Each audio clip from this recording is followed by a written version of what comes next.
चलिए देखते हैं प्रश्नावली 9.1 का 14वां प्रश्न और चलिए देखते हैं कि क्या कह रहा है प्रश्न। देखिए कह रहा है कि 1.2 मीटर है ना, 1.2 मीटर लंबी एक लड़की भूमि से 88.2 मीटर की ऊंचाई पर एक क्षैतिज रेखा में हवा में उड़ रहे गुब्बारे को देखती है। देखिए ये लड़की है और इस लड़की की जो ऊंचाई है ना वो है 1.2 मीटर। देखिए यहाँ पे लिख देता हूँ 1.2 मीटर, ठीक है, ये लड़की की ऊंचाई है और हवा में जो गुब्बारा उड़ रहा है ना उसको ये देखती है, ठीक है।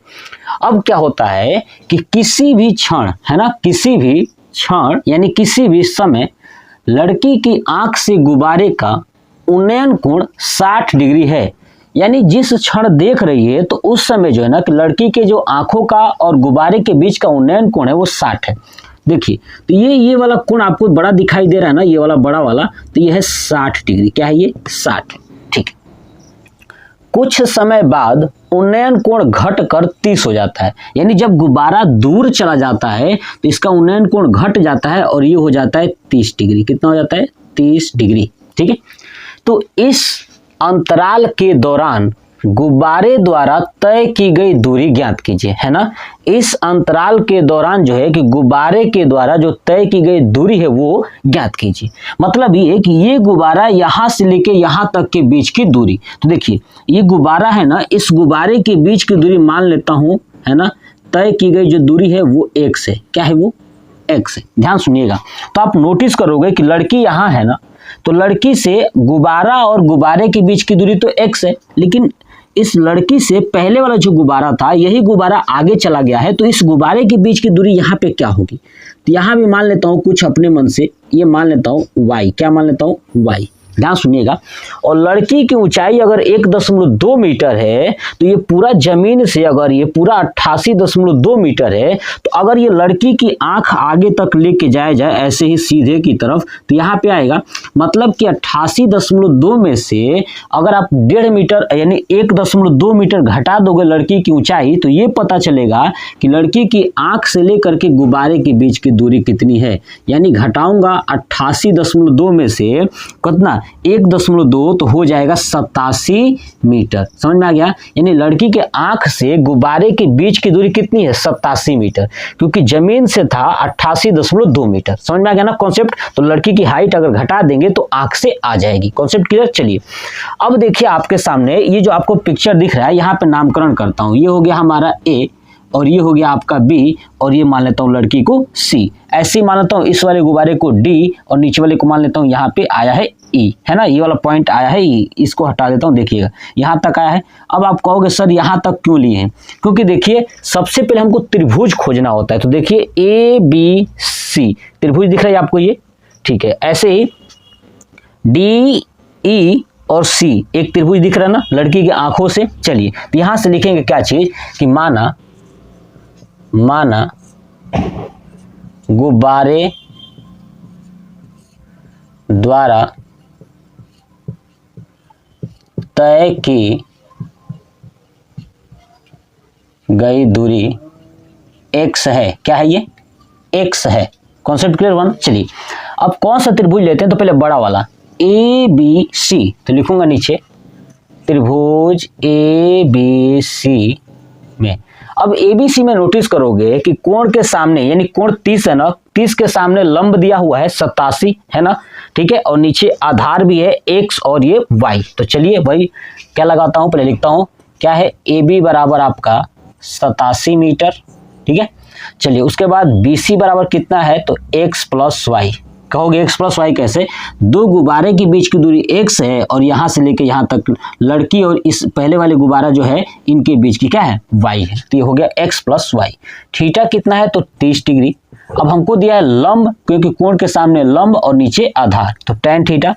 तो tan थीटा बराबर लंब बटे आधार, लंब हो जाएगा AB बटे BC। थीटा का मान 30 डिग्री रख दूंगा, देखिएगा, तो हो जाएगा tan 30 डिग्री बराबर AB है आपका 87 बटे BC है आपका x प्लस वाई, ठीक है। 30 का मान है A1/√3 बराबर 87/x प्लस वाई।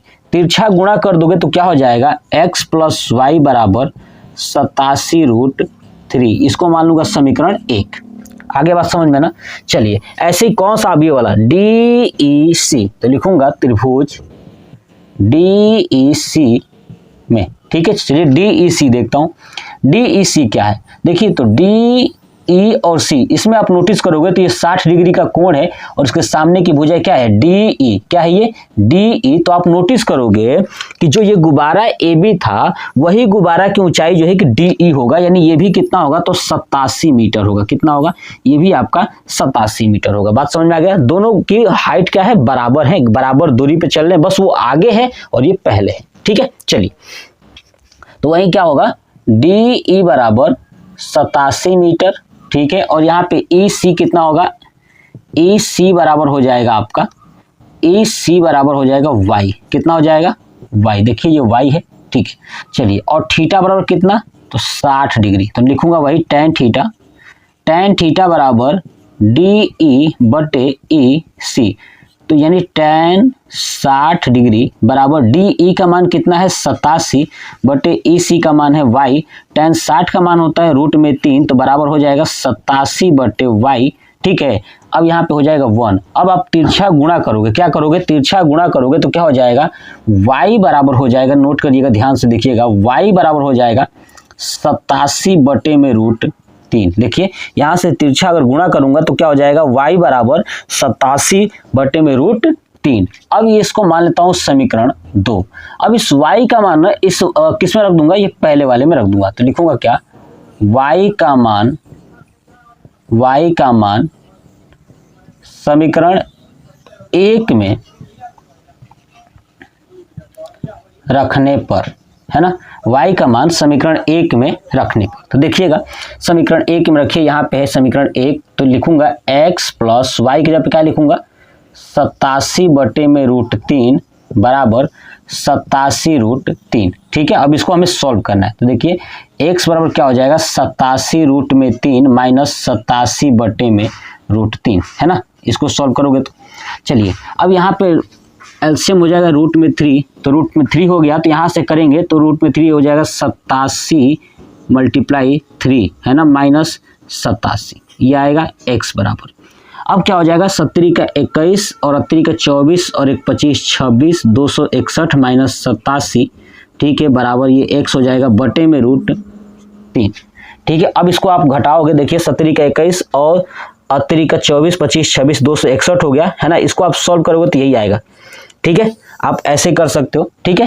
तो आपका और भी तरीका है करने का, मैं अलग तरीका बता सकता हूँ। देखिए 87 आप कॉमन ले सकते हो, ठीक है, कॉमन भी लेकर के आप आसानी से कर सकते हो, ठीक है। तो आप ध्यान सुनिए, अगर आप इसको घटाओगे तो कितना आ जाएगा, देखिए x बराबर 4, ठीक है, और यहाँ पे बचा 5, है ना, तो 8 7 15, यानी हो जाएगा 174/√3, है ना, 174/√3, ठीक है। चलिए अब आप इसको करोगे तो इसका परमेयीकरण करिए, तो √3/√3, तो हो जाएगा ऊपर 174√3, है ना, 174√3 बटे में हो जाएगा √3 का, √3 में करोगे तो 3 हो जाएगा। अब 3 से काट दीजिए, चलिए कट जाएगा, देखते हैं, ठीक है। चलिए 3 5 15, ठीक है, 15 2 3 8 24, यानी 58√3 मीटर, ठीक है। यानी गुब्बारे के द्वारा जो तय की गई दूरी है कितना है, 58√3 मीटर। ये पॉइंट्स आप याद रखिएगा, ये हमारा हो जाएगा आंसर, ठीक है। आपको करने का तरीका 1000 हो सकते हैं। देखिए मैं चाहूँ तो यहाँ से भी आसानी से कर सकता था, क्या कर सकता था, 87 कॉमन ले लेता और √3 को √3 में गुणा करता 3 हो जाता, और 3 में से 1 माइनस करता 2 हो जाता, ठीक है। तो क्या बचता है यहाँ पे, आप कॉन्सेप्ट देखिए कि 87 × 2 बटे में √3, तो 87 × 2 बटे में 3 करोगे तो यही आएगा 174 बटे में √3 आएगा। इसका परमेयीकरण करोगे तो 58√3 मीटर हो जाएगा। यानी अब आप इसका स्क्रीनशॉट ले लीजिए और अपने कॉपी पे अच्छे तरीके से नोट करिएगा। तो ये हो गया हमारा प्रश्नावली 9.1 का 14 प्रश्न कंप्लीट हो गया। अब चलिए देखते हैं 50 नंबर प्रश्न क्या कह रहा है, ठीक है, कि एक सीधी राजमार्ग, ठीक है, एक मीनार के पाद तक जाता है। देखिए ये एक सीधा राजमार्ग है और ये एक मीनार है, ठीक है, इसके पाद तक जाता है, मतलब ये वाला अंतिम बिंदु नीचे वाला। मीनार के शिखर पर खड़ा एक आदमी, अब देखिए मीनार है ना, इस मीनार के शिखर पर एक आदमी खड़ा है, ठीक है, तो खड़ा हो गया। चलिए, एक कार को 30 डिग्री के अवनमन कोण पर देखता है। देखिए एक कार को, यानी यहाँ पे एक कार है, समझ जाइए कि यहाँ पे एक कार है, ठीक है, ये कार है, इस कार को 30 डिग्री के अवनमन कोण पर देखता है। देखिए यहाँ पे बनाता हूँ ये 30 डिग्री वाला, ठीक है, ये हमारा हो गया, यहाँ पे कार है, ठीक है, और ये अवनमन कोण से देखता है, मतलब कि एक सीधी लाइन होगी और ये 30 डिग्री का कोण होगा, ठीक है, ये अवनमन कोण पे देखता है, जो कि मीनार के पाद की ओर एक समान चाल से जाता है। अब ये जो कार है ना, वो मीनार के पाद की ओर चल रही है, ठीक है, ये कार जो है मीनार के पाद की ओर चल रही है, ऐसे चल रही है। अब मान लीजिए कि यहाँ तक पहुंची हुई है, ठीक है, यहाँ तक पहुंची हुई है कार, ठीक है, एक समान चाल से चल रही है, तो 6 सेकंड बाद कार का अवनमन कोण 60 हो जाता है। यानी 6 सेकंड बाद जो है कि कार का अवनमन कोण कितना हो जाता है, यहाँ पे ये 60 हो जाता है, यानी ये वाला कोण कितना हो जाता है, 60 हो जाता है अवनमन कोण, ठीक है। तो इस बिंदु से मीनार के पाद तक पहुंचने में कार द्वारा लिया गया समय, यानी ये जो कार है यहाँ से, इसी बिंदु से इस पाद तक पहुंचने में कितना समय लगेगा, क्योंकि यहाँ से यहाँ तक पहुंचने में तो 6 सेकंड लग रहा है ना, तो यहाँ से यहाँ तक पहुंचने में कितना समय लगेगा। आप देखिए यहाँ पे देखोगे एकांतर कोण बन रहा है, ये 30 डिग्री इस 30 के बराबर होगा और ये बड़ा वाला 60 इसके 60 के बराबर होगा, ठीक है। अब देखिए यहाँ पे नामकरण करता हूँ, ए बी और ये सी और डी, दो त्रिभुज आपको दिखाई दे रहा है। मान लेता हूं कि बी और सी, देखिएगा बी और सी और डी और सी, ये ए बी, ठीक है। आप मान भी सकते हैं कि लिया गया समय, लेकिन मैं यहाँ पे कुछ नहीं मानूंगा, ऐसे ही कॉन्सेप्ट आपको दिखाता हूँ, सिखाता हूँ, सुनिएगा। अब यहाँ पे त्रिभुज लेता हूँ, क्या लिखता हूँ, त्रिभुज ए बी और ये बड़ा वाला लेता हूँ डी, है ना, ए बी डी में, किसमें, ए बी डी में। अब देखिए कोण है ना, कोण के सामने की भुजा लंब यानी ए बी है, तो मान लूंगा ए बी। अब देखिए ए बी का मान तो कुछ नहीं है, चलिए मैंने माना ही नहीं है कुछ, तो जो भी दिया भी नहीं है, ठीक है, तो ए बी वैसे रह लेता हूँ, ठीक है।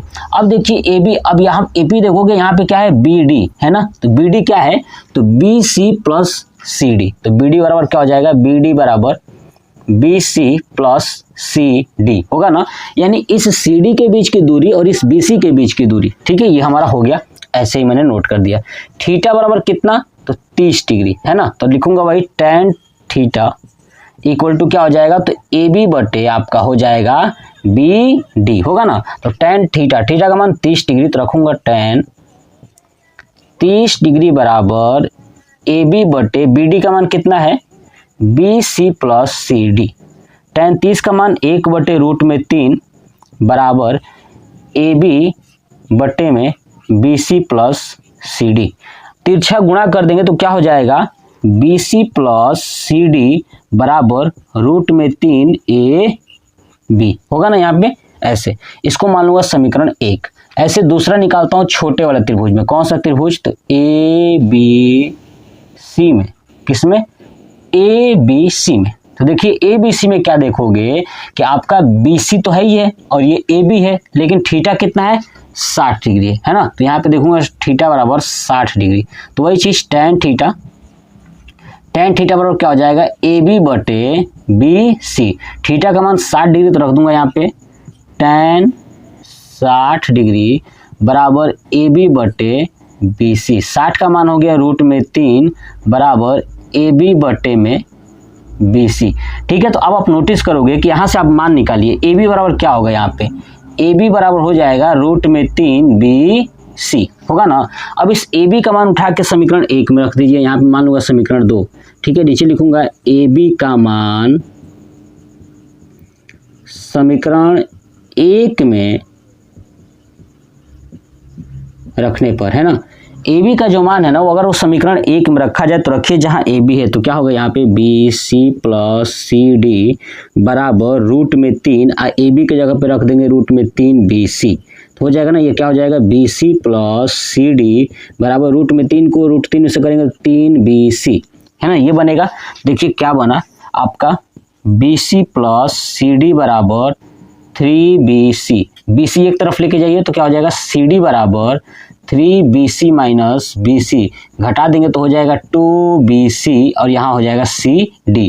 अब BC और CD का अनुपात करिए, देखिए BC अपान CD अगर मैं अनुपात करता हूँ तो हो जाएगा 1/2। क्या हो जाएगा 1/2। ये अनुपात करोगे तो देखिए BC अगर ऊपर आएगा तो ये 2 कहाँ चला जाएगा, नीचे चला जाएगा दूसरे साइड, तो नीचे हो गया। तो BC अपान CD बराबर 1/2। यानी जो ये BC है वो कितना है, अगर ये 1 है ठीक है, तो ये CD कितना है आपका 2 है। बात समझ में आ गया। अगर BC दूरी जो है अगर 1 है, BC अगर 1 है तो CD कितना है 2 है। यही 2 दूरी चलने के लिए 6 सेकंड लगता है ना। तो क्या लिखेंगे कि अब देखिए 2 यूनिट, अब इसको यूनिट मान लेता हूँ, 2 यूनिट है ना कार 6 सेकंड में चलती है ना। तो हमसे अब 1 यूनिट का बताना है ना, क्यों, क्योंकि देखिए मीनार के पाद तक पहुंचने में कार द्वारा लिया गया समय, कहां से, इस बिंदु से, यानी ये वाला जो बिंदु है यहां से मीनार के पाद तक, यानी 1 यूनिट चलना है। तो 2 यूनिट कार अगर चल रहा है तो 6 सेकंड लग रहा है ना, ये 2 वाला। तो 1 चलने के लिए कितना लगेगा, तो देखिए 1 यूनिट है ना, 1 यूनिट के लिए तो क्या हो जाएगा 6/2 यानी 3 सेकेंड। कितना लग जाएगा 3 सेकेंड, यानी ऑप्शन आंसर आ जाएगा 3 सेकेंड, इसका आंसर हो जाएगा। बस ये था हमारा प्रश्नावली 9.1 का लास्ट प्रश्न। उसके बाद ये पूरा प्रश्नावली और ये पूरा चैप्टर द एंड हो गया। यही कॉन्सेप्ट है, इसी कॉन्सेप्ट के बेस पे आप प्रश्नों को सॉल्व कर सकते हो। इसका स्क्रीनशॉट ले लीजिए और आप मुझे कमेंट बॉक्स में कमेंट करके बताइएगा कि आपको ये कॉन्सेप्ट कैसा लगा। नेक्स्ट पार्ट में चैप्टर नंबर 10 पढ़ाऊंगा, यानी ब्रीथ चैप्टर, ठीक है। और ऐसे करते करते पूरा मैथ कंप्लीट हो जाएगा और आप दोहराते रहेंगे। आप अच्छे से रिवीजन करिए, बोर्ड एग्जाम में बेहतरीन प्रिपरेशन करके आप अच्छा मार्क लाइए और अच्छा रिजल्ट बनाइए। जय हिंद।